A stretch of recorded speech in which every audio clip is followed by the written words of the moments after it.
Welcome to hello doctor. చర్మ వ్యాధులు అంటే ఏంటి, వాటిలో రకాలేంటి? ఒకవేళ మనం ఏదైనా స్కిన్ ఇన్ఫెక్షన్తో బాధపడుతున్నా, ఒక తీవ్రమైన చర్మ సమస్యతో బాధపడుతున్నామని మనం ఎలా తెలుసుకోవాలి? అలాగే చర్మ వ్యాధుల్లో రకాలేంటి? సోరియాసిస్ వస్తే దాన్ని ఎలా రెక్టిఫై చేసుకోవాలి? అలాగే ఎగ్జిమా, అర్టికేరియా ఈ రకాలేంటి, వాటిని మనం ఎలా గుర్తించాలి, ఎటువంటి చికిత్సా విధానాలు కావాలో మనకి వివరించి చెప్పడానికి వాళ్ళ మనతో పాటు ఉన్నారు హోమియోకేర్ ఇంటర్నేషనల్ నుంచి డాక్టర్ సమీరా. సో మీకు ఎటువంటి డౌట్ ఉన్నా కింద స్క్రోల్ అవుతున్న నెంబర్కి కాల్ చేసి నేరుగా మాట్లాడొచ్చు. నమస్తే డాక్టర్. నమస్తే. చాలామంది స్కిన్ ప్రాబ్లమ్స్తో సఫర్ అవుతూ ఉంటారు. బట్ అంటే అక్యూట్ నుంచి అది క్రానిక్ స్టేజ్కి వెళ్ళే వరకు కూడా అది వస్తూనే ఉన్నా కూడా చాలామంది నెగ్లెక్ట్ చేస్తూ ఉంటారు. సో అది క్రానిక్గా మారిపోతుంది. తర్వాత మెడిసిన్ తీసుకుంటే కానీ తగ్గని సిచ్యువేషన్. అసలు ఏ ప్రాబ్లం అయినా, ఎటువంటి స్కిన్ ప్రాబ్లం అయినా స్టార్టింగ్ స్టేజ్లో మనం ఎప్పుడు గుర్తించాలి, ఎప్పుడు ట్రీట్మెంట్ తీసుకోవాలి? జనరల్గా ఏంటంటే మనకు చర్మ సమస్యలు ఓవరాల్గా చూసుకున్నట్టయితే చాలా రకాలుగా ఉంటాయి. దాన్ని మనము చూసి అపియరెన్స్ని బట్టి, లేదా ఎంత డ్యూరేషన్ నుంచి ఉంది చర్మ సమస్య, ఎందు కారణాల వల్ల వచ్చింది దాన్ని బట్టి మనం దాన్ని డయాగ్నోస్ చేస్తూ ఉంటాం. సో జనరల్లీ మనం చూసుకున్నట్టయితే మెయిన్గా కాసెస్, కొన్ని స్కిన్ డిసీజెస్ మనకి ఆటో ఇమ్యూన్ డిసీజెస్ వల్ల వస్తూ ఉంటాయి. ఆటో ఇమ్యూన్ డిసీజెస్ వల్ల వచ్చే స్కిన్ డిసీజెస్ ఏంటంటే లాంగ్ టర్మ్గా మనకు రన్ అవుతూ ఉంటాయి. అక్యూట్ స్కిన్ డిసీజెస్ ఎప్పుడు వస్తాయి? ఏదైనా ఫుడ్ పడకపోయినా కానీ, ఎప్పుడన్నా మనకి కొత్త ప్రోడక్ట్ యూస్ చేసిన స్కిన్ పైన ఇమీడియట్గా రియాక్షన్ అనేది జరగడం జరుగుతుంది. అది కొంత శాతం మెడిసిన్ వాడాక వితిన్ 1 or 2 days లేదా 1 weekలో సబ్సైడ్ అవ్వడం జరుగుతుంది. బట్ ఈ క్రానిక్ స్కిన్ డిసీజెస్ ఏవైతే ఉన్నాయో, ఆటో ఇమ్యూన్ వల్ల రావడం కానీ, లేదా long term internal blood infections వల్ల వచ్చే స్కిన్ డిసీజెస్ ఏవైతే ఉన్నాయో ఇవి కొంచెం లాంగ్ టర్మ్గా రన్ అవుతూ ఉంటాయి అన్నమాట.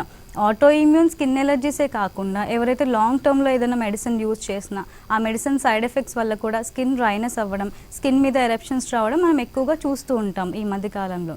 సో స్కిన్ డిసీజెస్ మనం హెడ్ టు టో జనరల్గా చూసుకున్నట్టయితే మనకి స్కాల్ప్లో సెబోరిక్ డర్మటైటిస్ నుంచి, లేదా స్కాల్ప్ సోరియాసిస్ నుంచి, ఫేస్లో యాక్నీ కానీ, లేకపోతే హార్మోనల్ యాక్నీ అనేది ఎక్కువగా మనం ఈ మధ్య కాలంలో చూస్తూ ఉన్నాము. అండ్ ఫుడ్ రియాక్షన్స్ వల్ల వచ్చే డర్మటైటిస్ కానీ, లేదా మన బాడీలో వచ్చే సోరియాసిస్ కానీ, ఈ సోరియాసిస్ అనేది మనకు ఆటో ఇమ్యూన్ డిసీజ్ అని చెప్తూ ఉంటాము.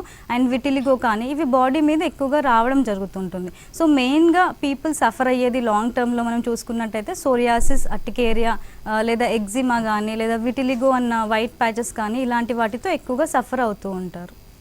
ఓకే, ఇప్పుడు అంటే మనం స్కిన్ పైన కనిపించే స్కిన్ ప్రాబ్లమ్స్ గురించి కూడా మనకు తెలుసా? అంటే ఇన్నర్గా, అంటే లోపల 1, 2, 3 లేయర్స్ ఉంటాయి కదా, వాటిలో వచ్చే స్కిన్ ప్రాబ్లమ్స్ మనం గుర్తించడం కష్టం కదా? ఎస్ అండి, బట్ ఎక్స్టర్నల్ ప్రజెంటేషన్ అనేది మనకు అర్థమైపోతుంది. ఫర్ ఎగ్జాంపుల్ మనం డర్మటైటిస్ చూసుకున్నట్టయితే మనకి epidermis, dermis and hypodermis layers ఉంటాయి అన్నమాట. ఎపిడర్మల్ లేయర్ పైన లేయర్లో వచ్చే ఇన్ఫ్లమేషన్ని మనం డర్మటైటిస్ అంటాం. ఆటో ఇమ్యూన్ డిసీజెస్ ఏవైతే ఉన్నాయి, ఫర్ ఎగ్జాంపుల్ సోరియాసిస్ మెయిన్గా సఫర్ అవుతూ ఉంటారు. సోరియాసిస్ ఏంటంటే ఇది ఒక auto immune disease. Auto immune అని ఎందుకన్నాం? జనరల్గా మన ఇమ్యూన్ సిస్టమ్ ఏదైతే ఉందో మనకి, ఫర్ ఎగ్జాంపుల్ వైరస్ కానీ, లేదా ఫారిన్ పార్టికల్ ఏదైనా బాడీలోకి ఎంటర్ అయింది అన్నప్పుడు మన ఇమ్యూన్ సిస్టమ్ అనేది దాన్ని అగేన్స్ట్గా ఫైట్ చేసి మన బాడీని కాపాడడం జరుగుతుంటుంది. బట్ ఈ ఆటో ఇమ్యూన్ డిసీజ్లో ఏమవుతుంది? మన ఓన్ ఇమ్యూన్ సిస్టమ్ని మన బాడీలో ఉన్న హెల్దీ సెల్స్ మీదకి ఫైట్ చేయడం జరుగుతుంది. బాడీలో హెల్దీ సెల్స్ అనేవి డెస్ట్రాయ్ అవ్వడం జరుగుతుంది. దీనివల్ల ఆటో ఇమ్యూన్ డిసీజెస్ అనేవి మనకు రావడం ఎక్కువగా మనం చూస్తూ ఉంటాము. ఓకే, సోరియాసిస్ అది అంటే అదేమైనా అంటువ్యాధా, లేకపోతే ఒక నుంచి మనకి వస్తుందా? అసలు రావడానికి కాజ్ ఏంటి? అది ఎలా మనకి వస్తుందండి? ఎస్ అండి, ఇది డెఫినెట్గా 100% స్ప్రెడ్ అవ్వదు. మనం వాళ్ళని ముట్టుకున్న, వాళ్ళతో కలిసి ఉన్నా కానీ, వాళ్ళ థింగ్స్ వాడినా కానీ ఎలాంటి కంటేషియస్ డిసీజ్ కాదు. బట్ ఇదేంటంటే purely autoimmune, 100% autoimmune డిసీజే. ఇందాక మనం చెప్పుకున్నట్టు ఆటో ఇమ్యూన్లో మన బాడీ హెల్దీ సెల్స్ మీదకి మన ఇమ్యూనిటీ అనేది ఫైట్ చేయడం జరుగుతుంది. సో సోరియాసిస్లో ఏమవుతుంది? జనరల్గా మన స్కిన్ చూసుకున్నట్టయితే హెల్దీ హ్యూమన్స్లో ఒక 28 to 32 days సైకిల్లో కొత్త సెల్స్, స్కిన్ సెల్స్ ఫామ్ అవ్వి మనకి స్కిన్ లేయర్ అనేది రావడం జరుగుతూ ఉంటుంది. బట్ ఈ ఆటో ఇమ్యూన్లో ఏమవుతుంది? ఆటో ఇమ్యూన్ డిస్ట్రక్షన్ ఎక్కువగా ఉంటుంది కాబట్టి ప్రొడక్షన్ కూడా ఎక్కువగా ఉంటుంది. సో స్కిన్ సెల్స్ అనేవి ట్రిపుల్ రేట్లో మనకి ప్రొడ్యూస్ అవుతూ ఉంటాయి. 28 to 32 days సైకిల్లో మనకి స్కిన్ సెల్స్ ఫామ్ అయ్యేది. ఎవ్రీ 2 to 3 daysలో మనకి కొత్త స్కిన్ రావడం, స్కిన్ పైన స్కిన్ రావడం, దానివల్ల స్కేలింగ్, ఇచ్చింగ్ ఇలాంటివన్నీ స్టార్ట్ అవ్వడం జరుగుతుంది. సో దీనివల్ల ఏమవుతుంది? చాప పొట్టులాగా స్కిన్ అనేది రాలడం జరుగుతుంటుంది. సో వైట్ షైనీగా దీన్ని చూస్తూ ఉంటాము. దీన్ని ఎక్స్టర్నల్ అపియరెన్స్ చూసి మనం 100% సోరియాసిస్ అని నిర్ధారణ చేసుకోవచ్చు. ఎనీ కైండ్ ఆఫ్ స్కిన్ డిసీజ్లో సోరియాసిస్లో ఉన్నంత థిక్ స్కేలీ ప్యాచెస్ అనేవి ఉండవు. సో దీంట్లో మళ్ళీ టైప్స్ ఆఫ్ సోరియాసిస్ కూడా ఉంటాయి. మనం ఎక్కువగా చూసేది పస్టులా సోరియాసిస్ కానీ లేదా ఎరిథ్రోడర్మిక్ సోరియాసిస్ కానీ మనం ఎక్కువగా చూస్తూ ఉంటాం. ప్లేగ్ సోరియాసిస్ లేదా సోరియాసిస్ వల్గారిస్ అనేది చాలా కామనెస్ట్ టైప్. ఇది ఎక్కడ వస్తుంది, మన ఎల్బోలో కానీ లేదా బాడీలో బ్యాక్ భాగంలో కానీ లేదా ఫ్రంట్లో కానీ ఎక్కువగా మనం చూడడం జరుగుతుంది. దీంట్లో సివియర్గా ఇచ్చింగ్ కానీ బర్నింగ్ కానీ ఎక్కువగా ఉంటుంది. దీంతో పాటు మనం గట్టేట్ సోరియాసిస్ అని అంటూ ఉంటాం. గట్టేట్ సోరియాసిస్లో ఏంటి, చిన్న పిల్లల్లో ఒక వాటర్ డ్రాప్ లాగా చూడడానికి డ్రాప్ సైజ్లో ఉంటుంది, మెల్లిమెల్లిగా అది ప్రోగ్రెస్ అవ్వడం జరుగుతూ ఉంటుంది. పిల్లల్లో కూడా ఇచ్చింగ్ బర్నింగ్ ఇది ఎనీ టైప్ ఆఫ్ సోరియాసిస్కి చాలా కామన్గా చూస్తూ ఉంటాం. అండ్ పస్టులా సోరియాసిస్ అంటాం. పస్టులా సోరియాసిస్లో ఏంటి, ఆ సోరియాటిక్ ఎరప్షన్స్, ఆ ర్యాషెస్లో ఏంటంటే మనకి చీము కూడుకుపోయి ఉంటుంది. సో ఈచింగ్ చేసినప్పుడల్లా ఆ చీము పగిలిపోయి బయటికి లీక్ అవ్వడం మనం ఎక్కువగా చూస్తూ ఉంటాం. పస్టులాతో పాటు మనం ఎక్కువగా చూసే సెబోరిక్ డర్మటైటిస్ కానీ స్కాల్ప్ సోరియాసిస్ కానీ ఎక్కువగా మనం చూస్తూ ఉంటాం. స్కాల్ప్ సోరియాసిస్లో ఏమవుతుంది, ఇనీషియల్గా మన తల భాగంలో డాండ్రఫ్ అని కన్ఫ్యూజ్ అవుతూ ఉంటారు. ఇనీషియల్ స్టేజ్లో డాండ్రఫ్ అనుకుంటూ ఉంటారు, అది లాంగ్ టర్మ్లో క్రానిక్ డాండ్రఫ్ లాగా రన్ అయ్యి మనం లేటర్ ఆన్ డయాగ్నోస్ చేసినప్పుడు అదేంటంటే సోరియాటిక్ డిసీజ్ అని చెప్పి మనకు రూల్ అవుట్ చేసుకోవచ్చు. అన్నిటికీ మెయిన్ రీజన్ ఆటో ఇమ్యూన్ మాత్రమే, బట్ ట్రిగరింగ్ ఫ్యాక్టర్స్ అనేవి డిఫరెంట్గా ఉంటాయి వీటికి. ఈ సోరియాటిక్ స్కాల్ప్ సోరియాసిస్లో ఏమవుతుంది, థిక్ స్కేల్స్, ఇప్పుడు జనరల్ డాండ్రఫ్ మనం చూసుకున్నట్టయితే తిన్నగా పొట్టులాగా రాలుతుంది. బట్ ఈ సోరియాసిస్లో ఉన్న స్కాల్ప్ సోరియాసిస్లో ఏంటంటే థిక్గా ఫ్లేక్స్ లాగా చేప పొట్టులాగా పడుతూ ఉంటుంది అనమాట.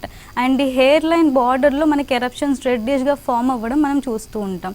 స్కాల్ప్లో వచ్చినప్పుడు ఏమవుతుంది, పెయిన్ కూడా చాలా సివియర్గా ఉంటుంది, ఇచ్చింగ్తో పాటు పెయిన్ కూడా చూస్తూ ఉంటాం. అండ్ ఓన్లీ స్కాల్ప్లో కాదు, మనకి పాము ప్లాంటర్ సోరియాసిస్ అంటాం, అంటే అరిచేతుల్లో అరికాళ్ళల్లో కూడా చూస్తూ ఉంటాం. వీటిలో ఏంటి, ఇచ్చింగ్ కానీ క్రాక్స్ కానీ చాలా ఎక్కువగా చూసే ఛాన్సెస్ ఉంటుంది. అండ్ ఎరిథ్రోడర్మిక్ సోరియాసిస్ అంటాము, ఇలాంటివి చాలా కామన్గా మనం చూస్తూ ఉంటాం. ఓకే, సో ఈ సోరియాసిస్ అనేది రావడానికి రీజన్ ఏంటి? అంటే చాలామంది మీరు ఇంతకుముందు కూడా చెప్పారు ఇన్ఫ్లమేషన్ అని చెప్పి. Yes. సో ఇన్ఫ్లమేషన్ని మనం బ్యాలెన్స్ చేసుకోవాలి, తగ్గించుకోవాలి అంటే, అలాగే ఇన్ఫ్లమేషన్ అంటే ఏంటి? ఎస్, బాడీలో ఎక్కడైనా నార్మల్ కన్నా ఎక్సెసివ్గా అబ్నార్మల్గా స్కిన్ ఫామ్ అయింది లేదా ఎనీ కైండ్ ఆఫ్ బాడీలో ఇన్ఫెక్షన్ వచ్చింది అంటే దాన్ని మనం ఇన్ఫ్లమేషన్ అని అంటూ ఉంటాం. ఫర్ ఎగ్జాంపుల్ జాయింట్లో ఇన్ఫ్లమేషన్ వచ్చింది ఆర్థరైటిస్ అని అంటాం, స్కిన్లో ఇన్ఫ్లమేషన్ వస్తే డర్మటైటిస్ అని అంటాం. So any kind of inflammation, ఇది జనరల్ టర్మ్ మనం తీసుకుంటూ ఉంటాం. ఎక్కడన్నా ఇన్ఫ్లమేషన్ ఉంది అంటే అక్కడ వాపు, రెడ్నెస్, పెయిన్, ఇచ్చింగ్ అనేవి చాలా కామన్గా మనం చూస్తూ ఉంటాం. ఈ ఆటో ఇమ్యూన్ డిసీజ్ ఎందుకు వస్తుంది అని మెయిన్గా చూసుకున్నట్టయితే లాంగ్ టర్మ్ స్ట్రెస్ అండి. ఎవరైతే లాంగ్ టర్మ్ స్ట్రెస్ కానీ డిప్రెషన్ కానీ గురవుతారో లాంగ్ టర్మ్లో మెల్లిమెల్లిగా ఈ ఆటో ఇమ్యూన్ డిసీజెస్ అనేవి ప్రోగ్రెస్ అవ్వడం జరుగుతుంది. Not only psoriasis, any kind of auto immune disease. ఇప్పుడు ఫ్యామిలీలో ఏదైనా డెత్ అయింది లేదా సడన్ షాక్కి గురయ్యారు, లాంగ్ టర్మ్లో డిప్రెషన్లో ఉన్నారు లేదా మెడిసిన్స్ యూస్ చేశారు అన్నప్పుడు మెల్లిగా ఈ ఆటో ఇమ్యూన్ డిసీజెస్ అనేవి స్టార్ట్ అవ్వడం జరుగుతుంది. ఇది మెయిన్ కాజ్ ఫర్ సోరియాసిస్ కానీ ఎనీ ఆటో ఇమ్యూన్ డిసీజెస్ కానీ.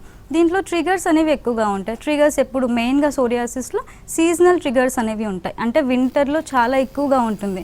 మెయిన్గా పేషెంట్స్ అందరు వింటర్లోనే క్లినిక్ వస్తూ ఉంటారు, ఎందుకంటే అగ్రవేషన్ ఆ టైంలో ఎక్కువగా ఉంటుంది. ఎందుకు వింటర్లో సీజనల్ అగ్రవేషన్, వాటర్ ఇంటేక్ అనేది తగ్గుతుంది, స్కిన్ డ్రైనెస్ అనేది పెరుగుతుంది, దానివల్ల ఇచ్చింగ్ రావడం, బర్నింగ్ రావడం, ఆ సీజన్లో వాళ్ళు చాలా బాధపడతారు కాబట్టి ఆ సీజన్లో వస్తూ ఉంటారనమాట. సమ్మర్లో ఏంటి, ఆఫ్టర్నూన్ సన్ ఎక్స్పోజర్కి వెళ్ళినప్పుడు ఆ మంటలు కానీ ఇచ్చింగ్ కానీ ఎక్కువగా ఉంటాయి. వింటర్లో స్కేల్స్ అనేవి ఎక్కువగా ఉంటాయి. దీంతోపాటు నాన్ వెజ్ ఎక్కువగా తిన్నప్పుడు, చికెన్, మటన్ కానీ సీ ఫుడ్, మెయిన్గా సీ ఫుడ్ తిన్నప్పుడు any kind of allergy already existing ఉంది అన్నప్పుడు అది ట్రిగర్ అయ్యే ఛాన్సెస్ ఉంటుంది. సో మీరు ఏదైనా ఫుడ్ తిన్నారు, వెంటనే మీకు ఎరప్షన్ వచ్చింది అన్నప్పుడు ఆ ఫుడ్ అనేది కొంత శాతం రిస్ట్రిక్ట్ చేస్తే మీకు హెల్ప్ అవ్వడం జరుగుతుంది. అండ్ స్మోకింగ్, డ్రింకింగ్ ఎవరైతే చేస్తున్నారో ఇవి కూడా ఆల్రెడీ ఆటోఇమ్యూన్ డిసీజ్లో ఉన్నారు, ఇమ్యూన్ సిస్టమ్ ప్రాపర్గా లేదు అన్నప్పుడు మీరు స్మోకింగ్, డ్రింకింగ్ లాంటి హ్యాబిట్స్ పెట్టుకున్నట్టయితే ఈ సిమ్టమ్స్ అనేవి ఫాస్ట్గా ప్రోగ్రెస్ అవ్వడం జరుగుతుంటుంది. ఓకే, సో అలాగే చాలా మంది ఎగ్జిమా అని మాట్లాడుతూ ఉంటారు. Yes. సో ఎగ్జిమా గురించి కూడా ఇవాళ మనం మాట్లాడుతున్నాం.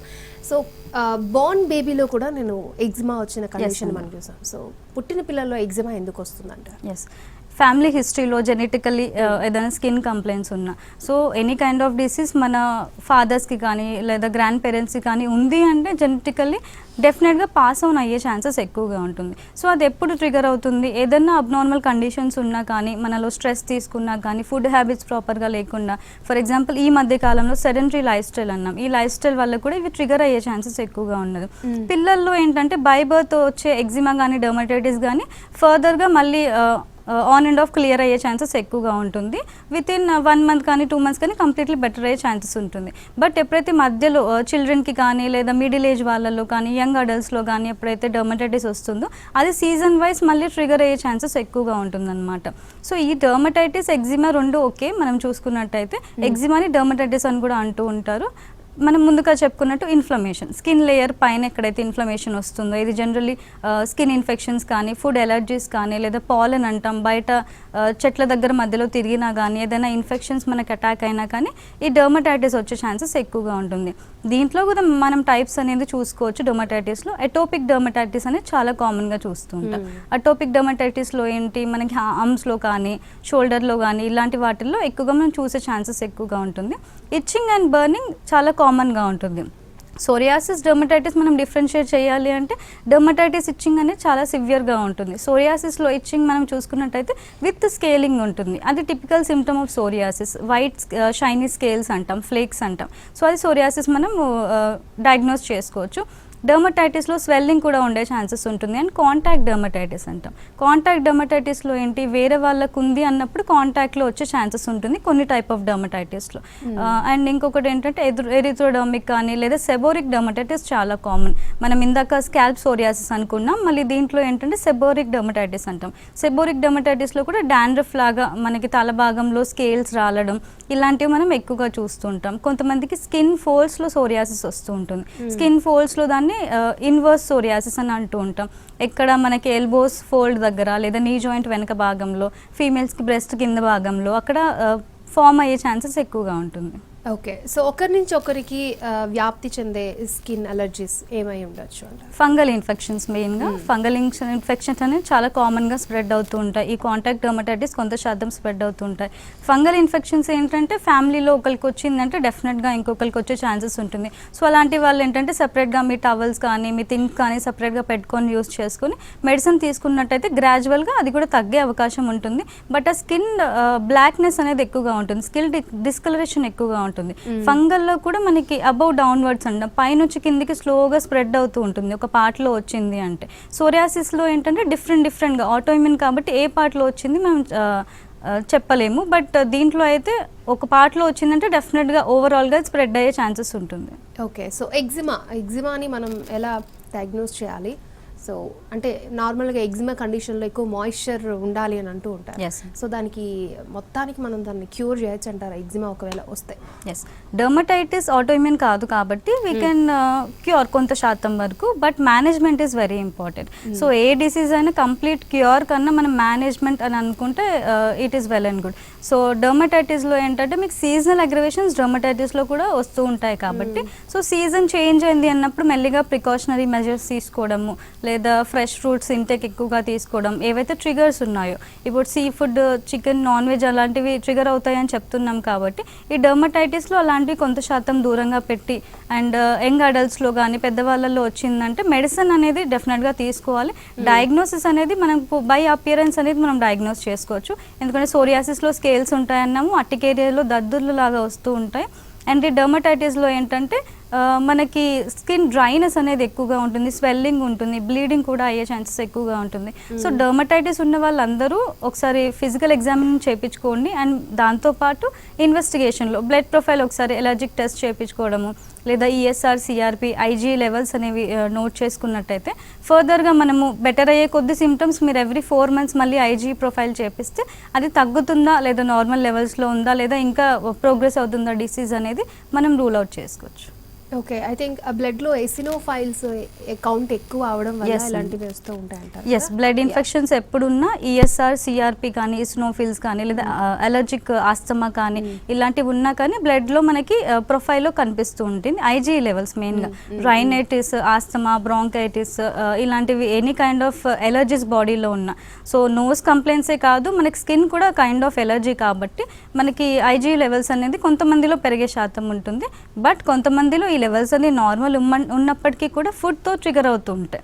వెంటనే వాళ్ళు మెడిసిన్ తీసుకొని ఆ రోజు మాత్రమే బెటర్ అవుతుంది, మళ్ళీ నెక్స్ట్ టైం ఫుడ్ తీసుకున్నప్పుడు మళ్ళీ ట్రిగర్ అయ్యే ఛాన్సెస్ ఉంటుంది. ఓకే, అంటే ఎసినోఫిల్స్ కౌంట్ నార్మల్గా బ్లడ్లో ఎంత ఉండాలి, ఎంత ఎక్కువ ఉంటే మనకి ప్రాబ్లం అంటారు? ఇప్పుడు నార్మల్ రేంజెస్ మనం చూసుకున్నట్టయితే బిలో 6-5 ఉండే ఛాన్సెస్ ఉంటుంది. బట్ దానికన్నా ఎక్కువగా ఉంది ఇస్నోఫిల్ కౌంట్, దాంతోపాటు సిమ్టమ్స్ అనేవి ఎక్కువగా ఉన్నాయి అన్నప్పుడు మనం ఒకసారి బ్లడ్ ప్రొఫైల్ చేసుకున్నట్టయితే ఇస్నోఫిల్ అందరిలో నార్మల్ ఉండే ఛాన్సెస్ ఉంటుంది, కొంతమందిలో ఇన్ కేస్ అస్తమా ఉండే వాళ్ళకి ఎక్కువగా ఇస్నోఫిల్ అనేది మనం చూడడం జరుగుతూ ఉంటుంది. అస్తమా ఉండి కూడా ఇస్నోఫిల్ నార్మల్ ఉన్న పేషెంట్స్ కూడా ఉంటారు. సో ఇవన్నీ సిబిసి ప్రొఫైల్తో పాటు సిఆర్బి అండ్ ఐజీఈ చేసుకుంటే that will help you. Okay, అంటే ఇప్పుడు చర్మ వ్యాధులు అనేవి సీజన్తో సంబంధం లేకుండా వస్తూ ఉంటాయి. ప్రతి సీజన్లో ఏదో రకంగా అటాక్ అవుతూ ఉంటాయి. అంటే వింటర్లో కానీ రెయినీలో కానీ అండ్ సమ్మర్లో అటాక్ అయ్యే చర్మ వ్యాధులు ఏవై ఉండొచ్చు అంటారు? ఓకే, మనకి సమ్మర్లో చూసుకున్నట్టయితే విటిలిగోలో ఏంటంటే మనకి ఆటోఇమ్యూన్ కాబట్టి సమ్మర్లో వచ్చే ఛాన్సెస్ ఉండదు. ఇది ప్యూర్లీ మనకి ఇంటర్నల్లీ ఆటోఇమ్యూన్ వల్లే వస్తుంది. సమ్మర్లో వచ్చేది ఏంటంటే మనకి స్కిన్ డ్రైనెస్ అనేది ఎక్కువగా ఉంటుంది, దానివల్ల ఇచ్చింగ్ వల్ల డర్మటైటిస్ కూడా వచ్చే ఛాన్సెస్ ఉంటుంది. వింటర్లో మెయిన్గా ఆల్రెడీ ఎగ్జిస్టింగ్ ఉంది అన్నప్పుడు సోరియాసిస్ అనేది ట్రిగర్ అయ్యే ఛాన్సెస్ ఎక్కువగా ఉంటుంది. విటిలిగోలో ఏంటంటే మనకి హైపోపిగ్మెంటేషన్ అని అంటూ ఉంటాం. హైపోపిగ్మెంటేషన్ ఎందుకు అంటే విటిలిగో కూడా కైండ్ ఆఫ్ ఆటోఇమ్యూన్ డిసీజ్. దాంట్లో ఏమవుతుంది, ఆటోఇమ్యూన్ వల్ల సెల్ డిస్ట్రక్షన్ అనేది జరుగుతుంది అన్నాం కాబట్టి జనరల్గా మన స్కిన్ కలర్ అనేది మెయింటైన్ అవ్వడానికి మనకి మెలనోసైట్స్ అనేవి హెల్ప్ చేస్తాయి. సో ఈ మెలనిన్ పిగ్మెంట్ అనేది మన స్కిన్ కలర్ని డిసైడ్ చేస్తుంది. సో ఎప్పుడైతే డిస్ట్రక్షన్ జరుగుతుందో, మెలనోసైట్స్ని డిస్ట్రాయ్ చేయడం జరుగుతుందో ఆటోఇమ్యూన్ డిసీజ్, మెలనిన్ సెక్రీషన్ కూడా తగ్గడం జరుగుతుంది అండ్ స్కిన్ మీద ఒక వైట్ ప్యాచ్ లాగా ఫామ్ అవ్వడం జరుగుతుంది. ఈ వైట్ ప్యాచ్ ఏమవుతుంది, మనకి సోరియాసిస్ వేరే అదర్ స్కిన్ కంప్లైంట్స్ లాగా స్వెల్లింగ్ కానీ ఇచ్చింగ్ కానీ ఇలాంటివి ఎలాంటి సిమ్టమ్స్ ఉండవు. ప్యూర్లీ మనకి అపియరెన్స్లోని ఆ వైట్ ప్యాచ్ అనేది కనిపించడం జరుగుతుంది. సో దీనివల్ల ఏమవుతుంది, మెలనిన్ సెక్రేషన్ లేదు కాబట్టి మనకి స్కిన్ సెన్సిటివిటీ అనేది పెరగడం జరుగుతుంది. స్కిన్ సెన్సిటివిటీ పెరిగినప్పుడు ఏమవుతుంది, మన సన్ ఎక్స్పోజర్ అయిన ఆఫ్టర్నూన్ సన్ ఎక్స్పోజర్ అయినప్పుడు అక్కడ కొంతమందికి మంట రావడం కానీ ఇచ్చింగ్ రావడం కానీ కొంతమందిలో చూస్తూ ఉంటాం. అండ్ కొంతమందిలో ఏంటంటే ఇచ్చుతో స్టార్ట్ అయ్యి నెక్స్ట్ ప్యాచ్ రావడం మనం అబ్జర్వ్ చేస్తూ ఉంటాం. సో స్కిన్ మీద వైట్ ప్యాచెస్ మనం అసలు క్యూర్ చేయొచ్చు అంటారా? దానికి ఉందా మెడిసిన్? మేనేజ్మెంట్ అయితే చేయొచ్చు విత్ హోమియోపతి. క్యూరబుల్ అని కూడా అనొచ్చు కొంతమందిలో, ఎందుకంటే లాంగ్ టర్మ్గా ఒక క్రానిక్ ఆటోఇమ్యూన్ డిసీజ్ ఉంది అన్నప్పుడు దాన్ని డెఫినెట్గా మేనేజ్ చేయాల్సిన అవకాశం ఉంది. అండ్ విత్ హోమియోపతి ఏం చేస్తామంటే ఇది కాన్స్టిట్యూషనల్ మెడిసిన్ అని అంటూ ఉంటాం. కాన్స్టిట్యూషనల్ మెడిసిన్ ఎందుకు అంటే ఓన్లీ సిమ్టమాటిక్ ట్రీట్మెంట్ కాకుండా మీకు ఇంటర్నల్లీ డిసీజ్ అనేది ప్రోగ్రెస్ అవ్వకుండా ఫర్దర్గా మళ్ళీ ఆ ట్రిగర్స్ అనేవి రాకుండా మీకు హెల్ప్ చేయడం జరుగుతుంది. ఫర్ ఎగ్జాంపుల్ సోరియాసిస్ కానీ విటిలో కానీ లేదా రుమటైడ్ ఆర్థరైటిస్ ఇవన్నీ ఆటోఇమ్యూన్ కిందకి వస్తారు కాబట్టి ఆటోఇమ్యూన్ డిసీజ్తో వచ్చినప్పుడు సిమ్టమాటిక్ ట్రీట్మెంట్తో పాటు కాన్స్టిట్యూషనల్ మెడిసిన్ ఇస్తూ ఉంటాం. కొంచెం లాంగ్ డ్యూరేషన్లో మెడిసిన్ అనేది తీసుకోవడం జరుగుతుంది. సో లాంగ్ డ్యూరేషన్లో తీసుకున్నట్టయితే ఫర్ ఎగ్జాంపుల్ స్కిన్ కంప్లీట్లో మీకు ఈ winter next winter skin complaints ఎలా ఉన్నాయి, ఆ ఇంటెన్సిటీ అనేది తగ్గడం జరుగుతుంటుంది అండ్ ఇచ్చింగ్ అనేది ప్రోగ్రెస్ అవ్వడం జరుగుతుంది. సో మెల్లిమెల్లిగా స్కిన్ లేయర్స్ అనేది రిఫ్రెష్ అవ్వడము అండ్ ఎరప్షన్స్ అనేది తగ్గడం జరిగినప్పటికీ లాంగ్ టర్మ్లో మెడిసిన్ యూజ్ వల్ల ఏంటంటే మళ్ళీ ఒక 3-4 ఇయర్స్ తర్వాత సేమ్ వింటర్ వచ్చినా అవి ట్రిగర్ అవ్వకుండా మీకు హెల్ప్ అవ్వడం జరుగుతుంది. ఓకే, అంటే ఇప్పుడు ఎగ్జిమా ఒక 6-7 ఇయర్స్ నుంచి ఉందనుకోండి, దాన్ని క్రానిక్ స్టేజ్ అని అనొచ్చు. సో ఆ టైంలో మీరు డాక్టర్ దగ్గరికి వెళ్ళినప్పుడు ఆ డాక్టర్ దాన్ని ఫ్రెష్గానే ట్రీట్ చేస్తారు, బట్ ఆల్రెడీ అది క్రానిక్ స్టేజ్లో ఉంది. సో మనకి రిజల్ట్ అనేది ఎలా ఉంటుంది ట్రీట్మెంట్ తీసుకునేటప్పుడు? ఎస్, జనరల్గా స్కిన్ కంప్లైంట్లో ఏం చేస్తారంటే డాక్టర్ ఫర్ ఎగ్జాంపుల్ మీరు ఇనీషియల్గా వచ్చినప్పుడు వెళ్ళి ఒక ఆయింట్మెంట్ తీసుకొని యూస్ చేస్తారు, బెటర్ అవుతుంది, అయిపోతుంది. బట్ కొంతమంది వితౌట్ డాక్టర్స్ కన్సల్టేషన్ ఒకేసారి క్రీమ్ తీసుకొని వస్తారు, స్టిరాయిడ్ కానీ ఎనీ కైండ్ ఆఫ్ ఆయింట్మెంట్ తీసుకొని వస్తారు అండ్ నెక్స్ట్ సీజన్లో మళ్ళీ వచ్చినప్పుడు మళ్ళీ సేమ్ క్రీమ్ యూస్ చేస్తూ ఉంటారు. సో ఇది లాంగ్ టర్మ్ స్టిరాయిడల్ యూజ్ వల్ల కూడా స్కిన్ లేయర్స్ అనేవి డ్యామేజ్ అవ్వడం జరుగుతుంది. సో ఇలాంటి వాళ్ళు ఏంటి, కొంతమంది ఒక 5 to 6 ఇయర్స్ కాన్స్టెంట్గా స్టిరాయిడ్ వాడుతూ ఉంటారు, ఎందుకంటే వాళ్ళు ఓన్లీ ఎక్స్టర్నల్ అపియరెన్స్ గురించి చూస్తూ ఉంటారు, చూడడానికి సరిగ్గా కనిపించదు అని చెప్పి. బట్ ఓన్లీ ఎక్స్టర్నల్ అపియరెన్స్ కాకుండా any kind of skin presentation మీకు ఇంటర్నల్ కరెక్షన్ కూడా జరగడం is very important. So long term steroid use వల్ల ఏమవుతుంది, స్కిన్ అనేది సప్రెస్ అవ్వడం జరుగుతుంది, ఆ ఎరప్షన్స్ అనేవి సప్రెస్ అవ్వడం జరుగుతుంది. మీరు ఎప్పుడైతే స్టిరాయిడ్ పెట్టడం ఆపేస్తారో వితిన్ 1 month కానీ 2 months కానీ లేదా కొంతమందికి ఇమీడియట్గా నెక్స్ట్ డే కానీ ఆ ఎరప్షన్స్ అన్ని మళ్ళీ బయటికి రావడం జరుగుతుంది. సో లాంగ్ టర్మ్ సప్రెషన్స్ వల్ల మళ్ళీ సోరియాటిక్ కాంప్లికేషన్స్లో కూడా మనము ల్యాండ్ అప్ అయ్యే ఛాన్సెస్ ఉంటుంది. సోరియాటిక్ కాంప్లికేషన్స్లో ఏంటి, సోరియాటిక్ ఆర్థరైటిస్ చాలా కామన్గా చూస్తూ ఉంటాం. Kind of autoimmune disease, psoriasis నుంచి ఇంకొక kind of autoimmune disease, rheumatoid arthritis కానీ ఇలాంటికి టర్న్ అయ్యే ఛాన్సెస్ కూడా ఉంటాయి. అండ్ జాయింట్లో పెయిన్ రావడం, ఎల్బో జాయింట్స్ కానీ లేదా నీ జాయింట్స్లో పెయిన్ రావడం ఇలాంటివి ఎక్కువగా చూస్తూ ఉంటాం. ఒక కైండ్ ఆఫ్ సోరియాటిక్ ఉంటే నెక్స్ట్ టైప్ ఆఫ్ సోరియాసిస్కి కూడా చేంజ్ అయ్యే ఛాన్సెస్ ఉంటుంది. స్కిన్ ఇన్ఫెక్షన్స్ ఎక్కువగా ఉంటాయి. జనరల్గా మన స్కిన్ ఫంక్షనింగ్ అనేది జరుగుతుంది. మన స్కిన్ ఫంక్షనింగ్ ఏంటి, కొత్త సెల్స్ ఫామ్ అవ్వడము, ఏదైనా బాడీలో వేస్టేజ్ ఉన్నా అది కూడా కైండ్ ఆఫ్ ఎక్స్క్రీటరీ ఆర్గన్ అని అంటూ ఉంటాం, ఎందుకంటే స్వెట్ అనేది బయటకు వస్తుంది కాబట్టి. సో స్కిన్ ఫంక్షనింగ్ని కోల్పోతుంది అన్నప్పుడు స్వెట్ అనేది లోపలే ఉండిపోతుంది. సో లివర్ ఇష్యూస్ కూడా వచ్చే ఛాన్సెస్ ఉంటుంది. అండ్ ఫర్దర్ అదర్ ఆటోఇమ్యూన్ డిసీజ్లో ల్యాండ్ అవ్వడం, దీనివల్ల సైకలాజికల్గా డిస్టర్బ్ అవ్వడం. ఎందుకంటే స్కిన్ కంప్లైంట్ వచ్చింది అంటే బయట వాళ్ళందరూ అడుగుతారని చెప్పి ఇంకా లోగా ఫీల్ అవ్వడము, ఎక్కడికి వెళ్లకుండా ఉండడము ఇలాంటివి చేస్తూ ఉంటారు. ఇలాంటి వాళ్ళకి మనకు కౌన్సిలింగ్ కూడా అవైలబుల్గా ఉంది. ఓకే. అండ్ చాలా మందికి సీజన్తో సంబంధం లేకుండా కాళ్ళు పగులుతూ ఉంటాయి. సో వాళ్ళు ఎంత ట్రీట్ చేసినా కూడా ఈవెన్ బ్లడ్ వచ్చే సిచ్యువేషన్స్ కూడా ఉంటాయి. సో ఆ కండిషన్ని ఏమంటారు? కొంతమందిలో ఏంటంటే మనకి పామోప్లాంటర్ సోరియాసిస్లో మనం అనుకున్నాం కాబట్టి పామ్స్ అండ్ సోల్స్లో క్రాక్స్ లాగా రావడం, బ్లీడింగ్ లాగా అవ్వడం, ఇది ఒక కైండ్ ఆఫ్ సోరియాసిస్ అయి ఉండొచ్చు, ఒక కైండ్ ఆఫ్ డర్మటైటిస్ కూడా అయి ఉండొచ్చు. డర్మటైటిస్లో కూడా మనకి క్రాక్స్ కానీ దాంట్లో డిశ్చార్జెస్ కానీ ఇలాంటివి మనం ఎక్కువగా చూస్తుంటాం. కొంతమందికి ఫీమేల్స్ మెయిన్గా ఇంట్లో ఎక్కువగా వాటర్లో యూస్ చేసినా కానీ లేదా అన్నెసరీ క్రీమ్స్ యూస్ చేసినా కానీ వాటర్ ఇంటెక్ తగ్గినా కానీ స్కిన్కి hydration is very important. So water intake maintain చేయకపోతే పోయినా కానీ ఈ లిప్స్ డ్రై అవ్వడం లేదా కాళ్ళల్లో పగుళ్ళు రావడం ఇలాంటివి మనం నోటీస్ చేస్తూ ఉంటాం. ఓకే. అండ్ నేను ఒకటి మా రిలేటివ్స్లో అబ్జర్వ్ చేసింది, వాళ్ళు హెయిర్కి డై వేసుకున్నారు. సో అది ఫర్దర్గా వేస్తూ వేస్తూ వేస్తూ అది స్కిన్కి పాకి స్కిన్ అంతా బ్లాక్ అయిపోయింది. సో ఆ డై వల్ల లేకపోతే ఇంటర్నల్గా జరిగిన మార్పు వల్ల ఏమంటారు దాన్ని? కొంతమందికి ఇమీడియట్ రియాక్షన్స్ అనేవి ఉంటాయి. మనం ఇందాక చెప్పుకున్నాం ఫుడ్ తిన్న వెంటనే మనకి ఎరప్షన్స్ వస్తూ ఉంటాయి అట్టిక్ ఏరియాలో. సో ఇది కూడా కైండ్ ఆఫ్ కెమికల్ రియాక్షన్ లాగా అనుకోవచ్చు. డైస్లో మనకు ప్రిజర్వేటివ్స్ కానీ లేదా కెమికల్ ఫార్ములాస్ కానీ ఎక్కువగా ఉంటాయి. సో అందరి బాడీ టైప్స్ ఒకలాగా ఉండవు కాబట్టి అందరికీ ఈ కెమికల్ ఫార్ములాస్ వర్క్ అయ్యే ఛాన్సెస్ ఉండదు. సో ఇమీడియట్గా మీకు ఏదైనా పడట్లేదు అంటే ఇనీషియల్గా ప్యాచ్ టెస్ట్ చేసుకొని మీకు అది సూటబుల్ ఉంది అన్నప్పుడు మీరు యూస్ చేయడం ఈజ్ వెరీ ఇంపార్టెంట్. ఎందుకంటే వన్ స్కిన్ సమస్య వచ్చింది అన్నప్పుడు కొన్ని స్కిన్ డిసీజెస్ ఏంటంటే ఇనీషియల్గా డిస్కలరేషన్ అనేవి అంత ఫాస్ట్గా అవ్వవు. మీకు ఫాస్ట్గా విత్ ఇన్ 1-2 days సబ్సైడ్ అయిపోతుందంటే హై స్టిరాయిడ్ కంటెంట్ ఉంటేనే అలా అవుతుంది. సో ఇంటర్నల్లీ క్లియర్ చేసుకోవాలి అన్నప్పుడు కొంచెం లాంగ్ టర్మ్ యూస్ చేయాల్సిన అవకాశం ఉంది. సో అంటే బాడీ అంతా ఒక కలర్ ఉంది, ఫేస్ అంతా బ్లాక్ అయిపోయింది. సో అలాంటి వాళ్ళని హోమియో కేర్లో మనం ట్రీట్ చేయొచ్చు అంటారా? ఎస్. ఇన్ కేస్ కొంతమందిలో ఏంటంటే థైరాయిడ్ ఇష్యూస్ వల్ల కూడా మనకి డిస్కలరేషన్స్ వస్తూ ఉంటాయి. మన నెక్ వెనుక భాగంలో కానీ ఫేస్లో small blackish hyper pigmented spots అంటాం. సో అలా స్పాట్స్ వస్తూ ఉంటాం. అండ్ ప్రీ డయాబెటిక్లో కూడా మనకి నెక్ వెనుక భాగంలో బ్లాకిష్గా డిస్కలర్ అవ్వడం మనం చూస్తూ ఉంటాం. సో ఇలాంటి వాళ్ళలో ఇన్ కేస్ అండర్లయింగ్ కాజ్ ఇది ఉంది అన్నప్పుడు అండర్లయింగ్ కాజ్తో పాటు సిమ్టమాటిక్ ట్రీట్మెంట్ ఇవ్వడం జరుగుతుంది హోమియో కేర్ ఇంటర్నేషనల్లో. అండ్ అండర్లయింగ్ ఏం కాజెస్ లేవు అన్నప్పుడు మీకు స్కిన్ అనాలిసిస్ లాగా చేసి లైక్ డ్రైనెస్ ఉందా, ఇచ్చింగ్ ఉందా, లేదా స్పాట్స్ ఎప్పటి నుంచి వచ్చాయి, ఏదైనా కెమికల్ యూస్ తర్వాత వచ్చిందా లేదా ఆటోమేటిక్గా వచ్చిందా అనేది హిస్టరీ తీసుకోవడం జరుగుతుంది. దాన్ని బట్టి మీకు ట్రీట్మెంట్ ప్రొసీజర్ అనేది అవైలబుల్గా ఉంటుంది. ఓకే. కమింగ్ టు ఫుడ్, ఈ సోరియాసిస్ కానీ ఎగ్జిమే కానీ అర్టికేరియా, సో వీళ్ళు ఎటువంటి ఫుడ్ తీసుకోవాలి? అండ్ ఈ ఫుడ్ తింటే మనకి ఎలర్జీ వస్తుందని చాలామంది గ్రహించరు. సో దానివల్ల అది పెరుగుతూ ఉంటుంది. సో స్పెషల్లీ ఎగ్జిమా గురించి.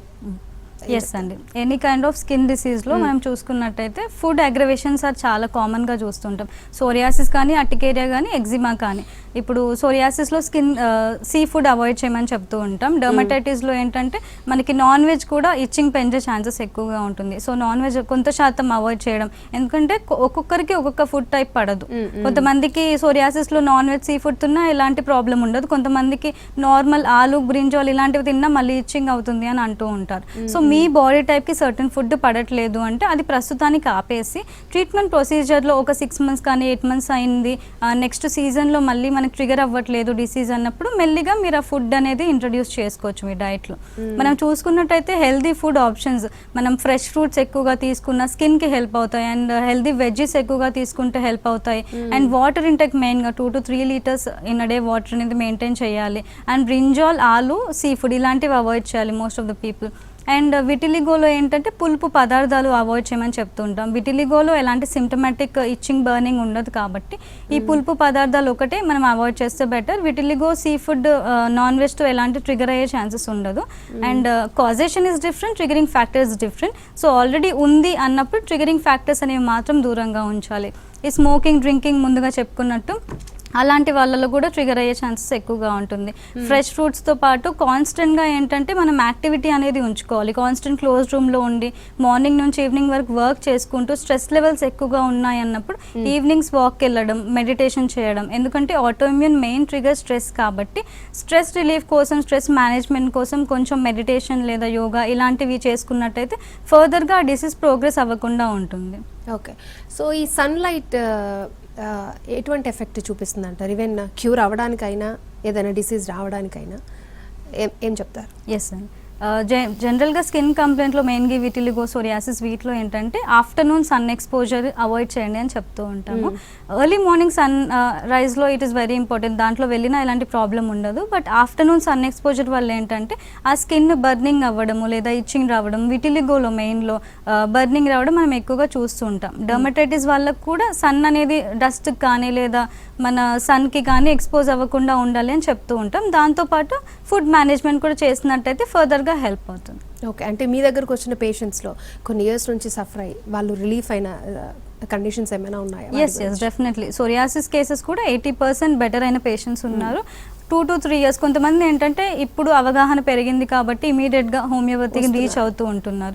వాళ్ళల్లో ఏంటంటే ఒక 6 to 8 monthsలో సిమ్టమాటిక్ రిలీఫ్ ఉంటుంది. వాళ్ళల్లో మేము ఎలా మేనేజ్ చేసుకోవాలి, ఫుడ్ ఎలా మెయింటైన్ చేయాలి అనేది ప్రాపర్గా చెప్పి పంపిస్తాం కాబట్టి వాళ్ళు నెక్స్ట్ సీజన్లో మళ్ళీ అది ట్రిగర్ అవ్వకుండా చూసుకుంటూ ఉంటారు. సో లాంగ్ టర్మ్లో ఉన్న వాళ్ళు ఏంటంటే ఒక 2 to 3 years ప్రివెంటివ్ డోసెస్ అని కూడా ఉంటాయి హోమియోపతిలో. సో ఆ డోసెస్ కూడా తీసుకొని వెళ్తారు కాబట్టి ఎప్పుడన్నా 4 yearsకి 5 yearsకి మళ్ళీ ట్రిగర్ చేసినప్పుడు స్ట్రెస్ ఫ్యాక్టర్స్ వల్ల 80% వాళ్ళకి ట్రిగరింగ్ ఫ్యాక్టర్ అనేది ఉండదు వన్స్ ట్రీట్మెంట్ తీసుకున్నాక. బట్ 20% కొంతమందిలో ఆ స్ట్రెస్ కానీ మళ్ళీ సేమ్ లైఫ్ స్టైల్ బ్యాక్ వెళ్ళినప్పుడు ట్రిగర్ అయినప్పుడు వచ్చి మళ్ళీ మెడిసిన్ ఒక 6 months వరకు మెడిసిన్ తీసుకొని మళ్ళీ వెళ్తూ ఉంటారు. ఓకే, అంటే మేకప్ వేసుకునే వాళ్ళలో కూడా రెగ్యులర్గా వేసుకునే వాళ్ళలో కూడా మనం స్కిన్ కండిషన్ చూస్తూ ఎస్ అండి. వాళ్ళు ఎటువంటి జాగ్రత్తలు తీసుకోవాలి? ఓకే, జనరల్గా ఏంటంటే మనకి యాక్నీ అనేది ఎక్కువగా ఉంటుంది మేకప్ వేసుకునే వాళ్ళలో.